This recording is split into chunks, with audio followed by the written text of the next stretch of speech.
Datuk Husam Musa menyifatkan kes kematian Tioh Beng Hok di depan bangunan Suruhanjaya Pencegahan Rasuah Malaysia SPRM sebagai kes bunuh dan wajar dituntut bela menurut Islam.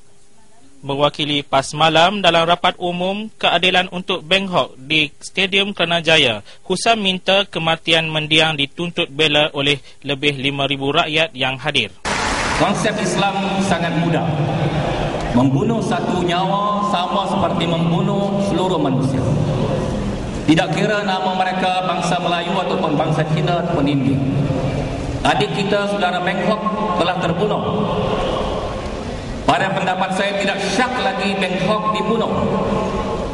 Bukan seperti propaganda media Malaysia, Beng Hok membunuh diri. Beng Hok adalah adik kita, saudara kita. Beng Hok dibunuh, tanggungjawab kita untuk berdiri menuntut bela terhadap kematian Beng Hok. Gembar-gembur SPRM bahawa kes tersebut berunsur perkauman turut diulas Esko Kerajaan Kelantan itu. Suruhanjaya Pelindung Rasuah Malaysia, Ketua Pengarahnya Ahmad Said berkata ini adalah isu perkauman. Beng Hok orang Cina.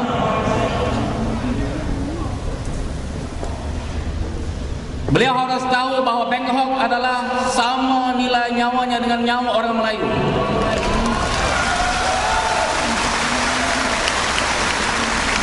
Pedulikan Cina, Melayu, India, satu anak bangsa Malaysia dibunuh, kita wajib menuntut bela. Ujar ahli jawatankuasa PAS Pusat itu lagi, suatu Suruhanjaya perlu segera dibentuk. Ketua Pengarah SPRM perlu meletak jawatan. Polis pula tidak layak menyiasat kes pembunuhan itu berdasarkan beberapa rekod buruk polis sebelum ini. Suruhanjaya yang betul-betul bebas ditubuhkan secepat mungkin bagi menyiasat bukan sahaja kematian Beng Hok, tetapi satu harassment terhadap kerajaan-kerajaan Pakatan Rakyat oleh SPRM. Saya bersetuju dengan cadangan resolusi kita. Ketua Pengarah SPRM mestilah meletakkan jawatan.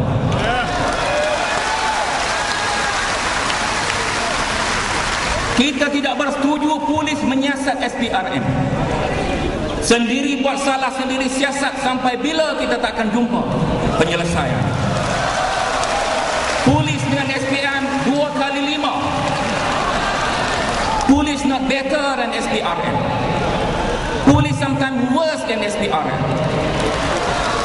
Kalau Kugen dibunuh dalam lokap polis, sampai hari ini tak ada orang didakwa, apa jaminan polis siasat SPRM mereka akan dakwa pembunuh Beng Hok? Tidak ada jaminan sama sekali. Penasihat DAP Lim Kek Siang yang berucap kemudian melahirkan rasa amarah atas apa yang berlaku.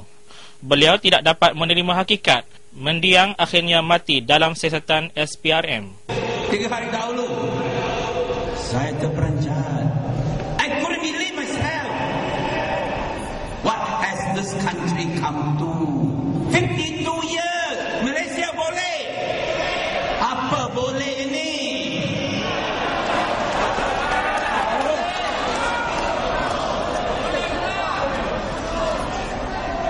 Bagaimana seorang pemuda yang sehat, ada idealisme tinggi, mau sumbang kepada bina negara, bercimpung di politik, masuk MACC sebagai witness kerja sama, keluar sebagai mayat. How can?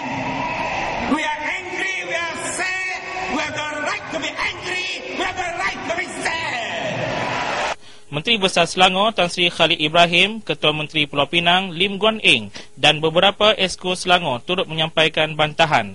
Jawatan kuasa khas turut melancarkan referendum tanda tangan 10,000 rakyat demi memberi keadilan untuk mendiang. 16 Julai lalu, Beng Hok didapati mati terdampar berdekatan pejabat SPRM Selangor.